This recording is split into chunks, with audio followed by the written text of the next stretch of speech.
Hey guys! Tonight we slip quietly into the damp, smoky hush of a Paleolithic morning. You're lying on a bed of dried reeds and animal hides tucked deep inside a limestone cave. The ceiling above you drips softly. The air is heavy with the scent of ash, fur, and the faded warmth of last night's fire. There's no door, no lock, no thermostat, just stone, and the slow breath of the earth around you. Gray light begins to filter in through the cave's mouth. It stretches along the ground like fingers searching for something lost. You're awake before your body is ready, but you rise anyway, because this isn't a world that waits. The fire has burned low, leaving behind glowing embers and a silence that hums in your bones. You crouch beside it, add a little moss, a few twigs. You blow gently. The fire answers. Out here, fire is everything. Warmth, light, protection from teeth that glitter in the dark. No one says this, of course. No one has to. You've grown up knowing it, like the weight of a stone in your hand or the way hunger sharpens thought. Someone behind you coughs. A child shifts under a fur blanket. You hear soft feet on stone. The day is beginning, whether you're ready or not. Outside, the cold reaches through your cloak like it knows your name. You step into the morning anyway. The ground is stiff with frost. The air smells of wet leaves, dying grass, and distant animals. To your left, Kava is crouched low, 2 fingers in the dirt. He's been tracking since before first light. He doesn't look up. He never does. But if there's prey nearby, he'll find it. Others are gathering wood, checking traps, scouting the edge of the trees. You follow the path toward the stream, carrying a pouch woven from softened bark and sinew. Presses against your hip with a rhythm that matches your heartbeat. The forest is quiet, too quiet. You kneel at the edge of the stream. The water is so cold it burns your fingertips. You fill the pouch, cup your hands, drink. Tastes like stone, and wind, and life. So, before you get comfortable, take a moment to like the video and subscribe, but only if you genuinely enjoy what I do here. And tell me in the comments, where are you listening from? And what time is it for you right now? Now dim the lights. Maybe turn on a fan for that soft background hum. And let's ease into tonight's journey together. You turn back toward the cave. The sky has begun to brighten, just barely. You step lightly, listening for the snap of branches beneath your feet, listening for anything that shouldn't be there. By the time you return, smoke is rising, laughter too. Children chase each other across frost-hardened ground. An elder hums while sharpening a blade on stone. You take your place by the fire. Your fingers tingle from the cold. Your stomach is already thinking about food. But for now you're warm and alive. This is your morning. Quiet, rough-edged, beautiful in ways no one ever writes down. The fire is stronger now. Its warmth spreads like a slow breath across the cave floor. You sit close, letting it soak into your skin, your muscles, the spaces between your thoughts. Around you, the others begin their daily rhythm. Someone is cleaning a scraping tool. Someone else is wrapping dried meat in woven grass. A baby fusses in the corner, then quiets against its mother's chest. There's no list, no schedule, but everyone knows what needs doing. You glance down at your hands. They're rough, strong, calloused from tools, from stone, from carrying, pulling, sharpening. They don't look like much until you remember everything they've done. Today, they'll do more. You rise and step outside. The light is still pale, but growing stronger. There's no sunbeam moment, just a slow reveal, like the world stretching itself awake. You walk toward the treeline. Not far, just enough to gather kindling. You spot a few dry sticks, some curled bark, a brittle branch with moss still clinging to it like memory. You break it clean and move on. Somewhere in the distance, you hear a low call, Kava's signal. 3 short whistles. Could mean tracks, or a fresh kill. You hurry back toward the cave, your bundle in your arms. He's already returned.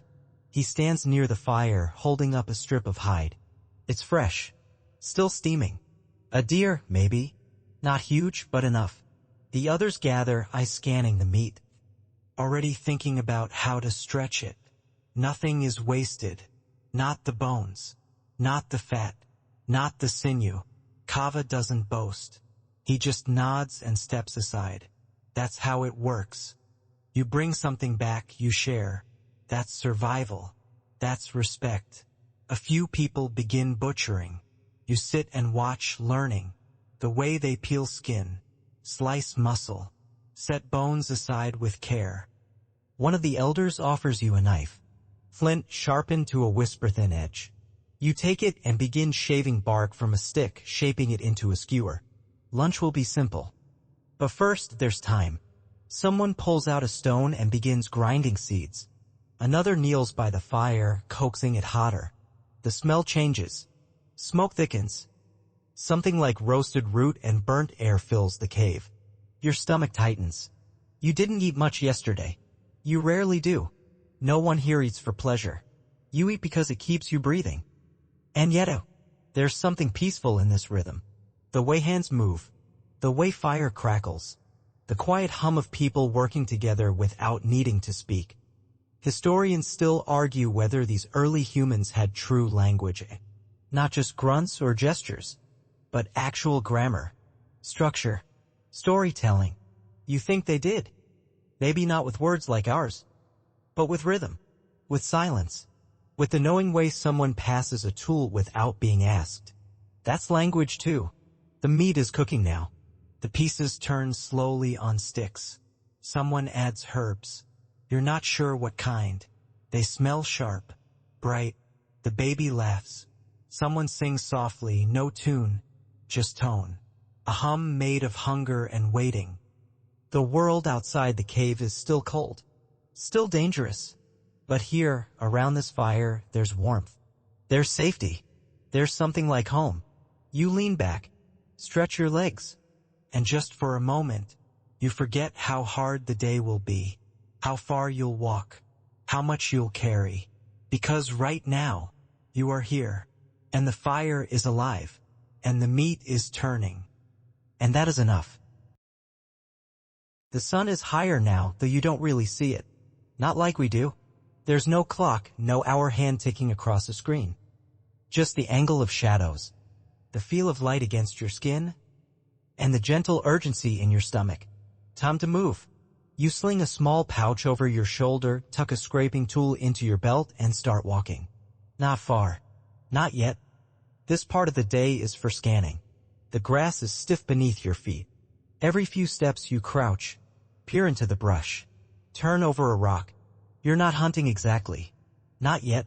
Just learning. Noticing. There's a pile of droppings still warm. You touch them, wrinkle your nose. Deer, maybe? Or something smaller. You move on. A bird startles from a tree, wings slicing the silence. You freeze. Not because it's dangerous, but because everything out here means something. You listen. And when nothing follows, you continue. Behind you, the cave fades into trees. Ahead, open ground. This is where you need to be careful. You scan the area slowly. Your eyes adjust to the shifting colors of brown on brown. Every stick could be a snake. Every hole could be home to something hungry. You pause beside a low bush. The berries are red, tight-skinned, and shining. You pick one. Roll it between your fingers. You've seen these before. Eaten them. They're sour but safe. You gather a handful. Some for now, some for later, some to share. This is food, but also something else. Something more permanent. Because while hunting is flashy, gathering is dependable. Historians call this the immediate return economy. You eat what you find. You use what you carry. And nothing waits. It's not a strategy. It's a rhythm. By midday, your pouch is half full of berries, a few roots, 2 nuts you're not sure about but will ask. You pass by a patch of disturbed earth. Someone's already dug here. Yesterday, maybe. The soil is still loose. You kneel anyway. Dig deeper. Tubers. Fat, knobby things tangled in thread-like roots.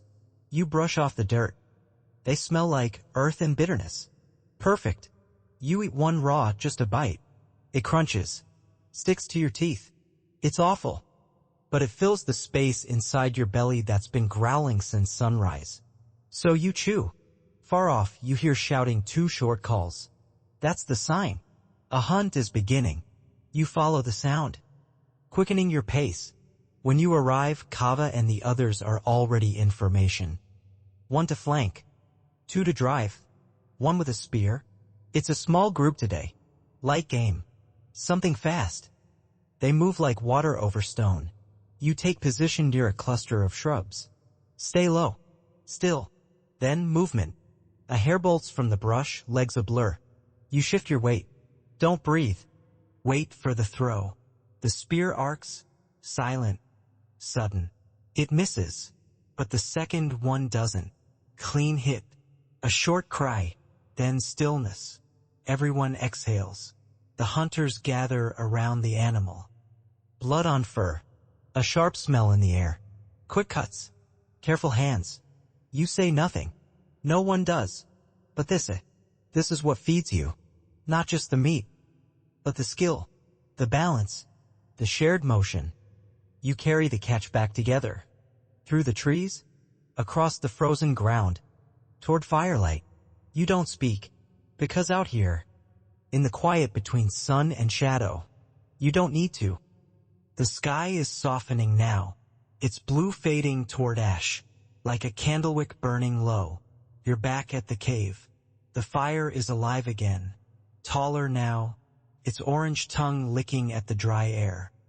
A few of the older women are already preparing the meal. You place your bundle down, roots, berries, that stubborn tuber, and settle in. There's something sacred about this time of day. Not religious, maybe, but something that makes people move slower, more deliberate, as if dusk deserved respect. You take your place beside a flat stone and begin to clean one of the knives. The edge is dull. Your fingers know the rhythm. Push, pull, push, pull. The sound is soft, almost like breathing. Nearby, a child is learning to twist fiber into string. He fumbles. The line breaks. He tries again. And behind him, one of the elders begins to hum. No words, just tone. A lullaby for no one in particular. Tonight's food is simple. As always, a stew of meat, roots, and whatever green someone found still clinging to life in the cold. Boiled over fire in a pot blackened from years of use. Someone drops in a stone, heated in the fire, used to keep the water boiling when wood is low. That's the kind of wisdom you don't read in books. You live it. You learn it. Or you freeze. You help stir the pot with a stick, worn smooth by 100 meals. This handle still carries the scent of smoke and time. While the stew simmers, you pull out a small pouch from your cloak. Inside, a flint blade, a shell, 2 feathers, and a carved bead made of bone. Your treasures, not for trade, not for tools, just yours. You run your thumb over the bead.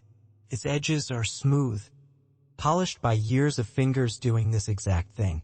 You don't remember when you made it, but you remember why. Because even here, even in a life of hunting, gathering, scraping, and surviving, beauty matters. Historians still debate when symbolic thought began, when humans first looked at something and saw more than what it was. But you know the answer. It began long before anyone asked the question. One of the elders sits beside you. He doesn't speak, just pulls out a rock and begins to carve a shape into it. You recognize it after a while. A bird, wings stretched, tail arched, not perfect, but unmistakably alive. You nod. He nods back. That's the whole conversation. As night falls, someone adds more wood to the fire. The shadows shift, the smoke climbs, and the cave begins to glow, like the inside of something sacred. Dinner is ready. You eat with your hands. No plates. No spoons. Just warmth, and the gentle steam of survival.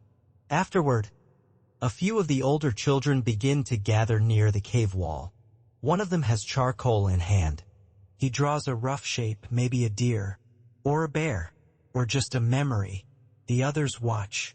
You do too. Not because it's good, but because it matters. This is how stories begin. And someday, when the meat is gone, and the fire is out, and the snow creeps in like silence itself, these marks will still remain. Proof that you were here, that you lived, that you saw something worth remembering. Night has settled now. Not darkness. Not yet, but that soft blue-gray quiet. That comes just before the stars. The fire pops gently. A single coal jumps, lands near your foot, glows red, then fades.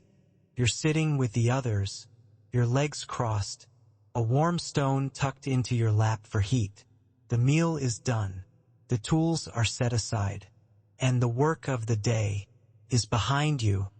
Now comes something different. Older than language. Older than names. The part of the day where stories begin. Someone leans in and clears their throat.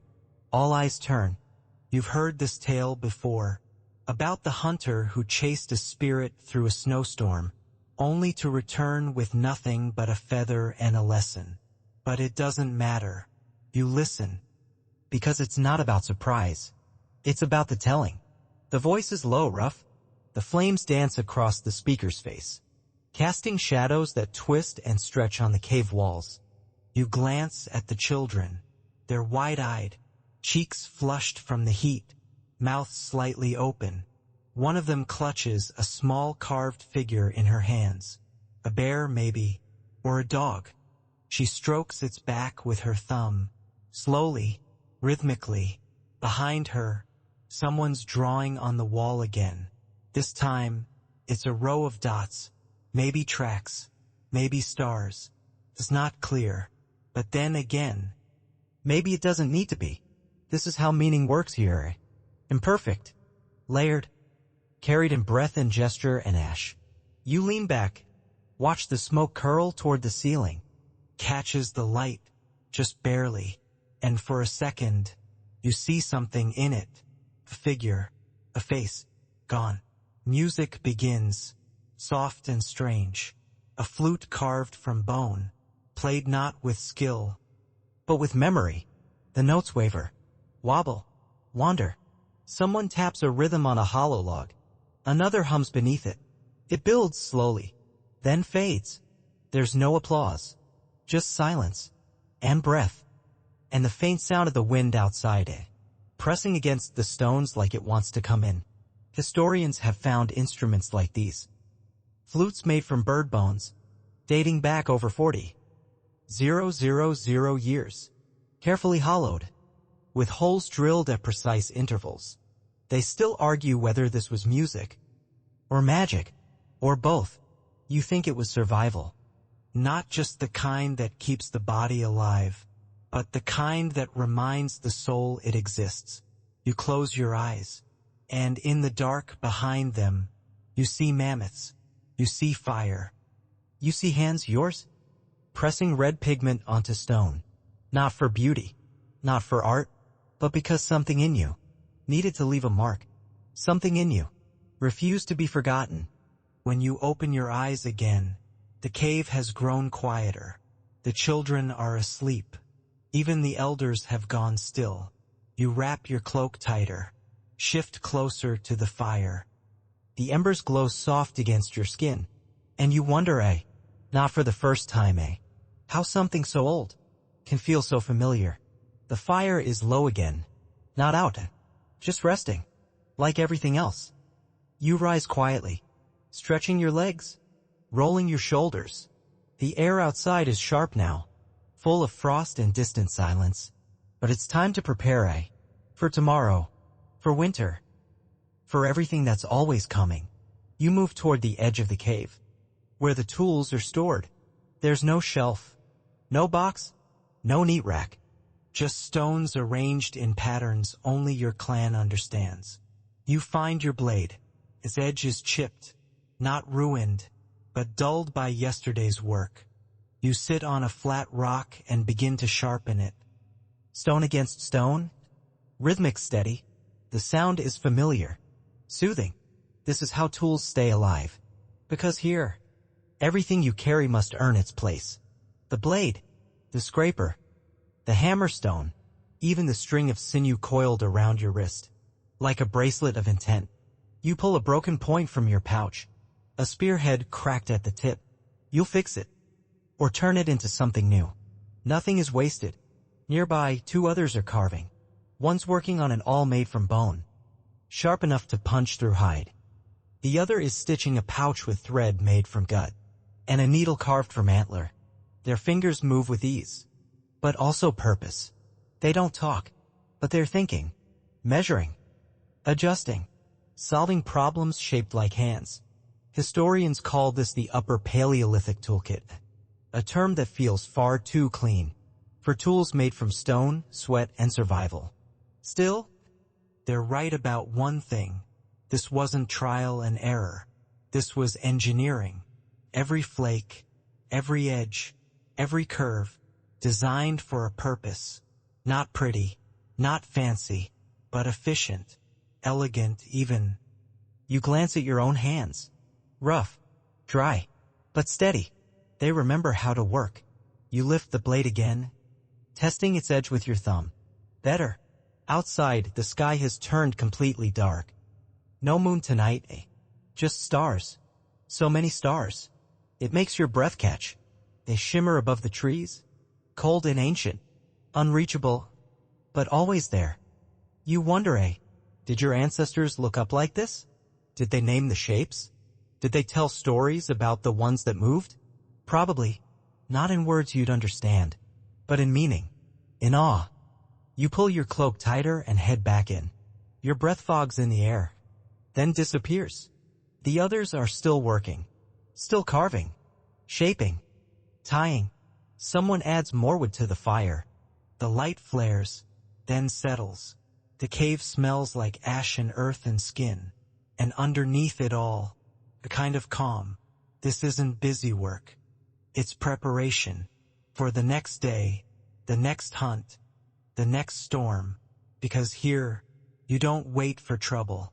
You shape the tools that will meet it. You place your blade back in its spot, nestled between a scraper and a coil of twine. And as you sit back, hands in your lap, you feel something rare, a moment with nothing missing. You are not rich, not safe, not full, but you have tools, you have fire, and you have time. Tonight, that's enough. The fire has burned down again, casting long, flickering shadows on the cave walls. Embers pulse like tiny eyes, open, watching, remembering. You sit with your back against the stone, knees drawn up, cloak pulled tight around your shoulders. The air is cool now, but not cold. Not with the warmth of shared breath and glowing coals nearby. Around you, voices have faded. No one speaks for a while, not because there's nothing to say, but because silence is also part of the night. The cave breathes. It cracks. It settles. It holds. You glance at the walls. They're not bare. Far from it. By firelight, you see the marks again. Hands, animals, spirals, dots. A deer with wide antlers. A bird mid-flight. A child's handprint forever small. You trace them with your eyes, imagining the fingers that placed them there. Maybe not so different from yours. Maybe just as tired. Just as human. Historians still debate what these cave paintings meant. Were they rituals? Prayers? Teaching tools? A record of hunts? A way to speak to the spirits? You're not sure. But you think maybe they were simply proof. Proof that you were here. That you saw. That you felt something worth remembering. Beside you, an elder is mashing something in a small stone bowl. Her hands are steady, slow. She's making a salve. Something for burns, or bites, or aching joints. The smell is sharp and green, with a hint of resin and crushed bark. You breathe it in, and it stings your nose, then clears it. Across the fire, 2 boys are playing with carved figures, a mammoth and a spear-wielding man. They make them fight, then fall, then rise again. The figures aren't detailed, but they don't need to be. They tell stories anyway. In the far corner, A young mother braids her daughter's hair. The girl is half asleep, head tilted, eyes closed. Her hair is tangled with small feathers, bits of grass, tiny bones tied with twine. Decorative, protective, or simply beautiful. You don't ask. You just watch. A few others have begun drawing again. Charcoal on stone. This time the image looks like a bear. Or perhaps a man wearing a bearskin. The lines are thick, bold. The figure seems to move as the fire flickers. The story begins softly. Someone clears their throat. An older man with a voice like dry leaves. And then he speaks. It's a story you've never heard before. Or maybe you have, but not quite like this. It's about a woman who carried fire across a frozen valley. Wrapped in moss, shielded with her own breath. While the wind clawed at her back. For 7 days, she walked, and when she returned, she was thin, silent, but smiling. She had saved the fire, and the fire had saved the rest. The room listens. Even the children stop whispering. Even the wind quiets outside. When the story ends, no one claps, no one speaks, but everyone breathes a little deeper, sits a little taller, feels a little more certain that they belong to something bigger than the dark. Music comes next.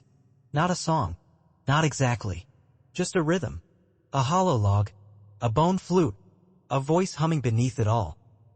Low and steady, the melody sways. No lyrics, no beginning or end. Just feeling, just motion. You close your eyes, and you see stars, even though the cave is closed. You see firelight dancing behind your eyelids, even though no one's moving. This is what night gives you here. Not just rest, but story, connection, a quiet reminder that even in the hardest life, there is room for beauty. And as the fire crackles once more, you open your eyes, look around, and feel it. You are part of this. Not watching, not visiting, belonging. The night deepens. The last log on the fire gives a slow hiss, then settles into a quiet glow. Most of the others are already asleep. Bodies curled near the warmth, faces softened by rest. Even the elders have gone still, their breath steady, their hands unclenched. You remain awake a little longer. Outside, the wind has shifted. It whistles through the trees in long, distant sighs. The stars are out now, thousands of them, glittering in a sky so white it swallows your thoughts. You step quietly to the cave entrance. Just a few paces, just far enough to see it all. Above you, the stars pulse and shimmer. No names, no constellations, just presence. Somewhere out there, a wolf howls low and drawn, like a song that hasn't ended yet. Then silence, then another answer. From farther away, you listen, not in fear, but in wonder. You wonder if wolves tell stories too. The cold bites at your cheeks, but still, you stay. You look down the slope, toward the river, toward the trees, toward the path you walked this morning. So much of your life happens right here, within this narrow radius of stone and forest. And yet it feels vast, because every stick, every scent, every shift of light and shadow means something. It's not a small life. It's a close one. You sit for a moment on a rock, the same one you've used for sharpening tools, for tying cords, for watching birds pass in the early light. You run your fingers over its surface. Smooth here, rough there. It's been shaped by you, just as you've been shaped by it. Historians often call your kind primitive. They talk about limited tools, short lifespans, no written language, but they miss what's harder to measure, like how your clan moves as one, how your stories echo across generations, how you read the sky without needing a calendar, and sense the shift of seasons in the air itself. They forget that survival is not just about food and shelter. It's about memory, ritual, kindness, care. You rise and return to the cave.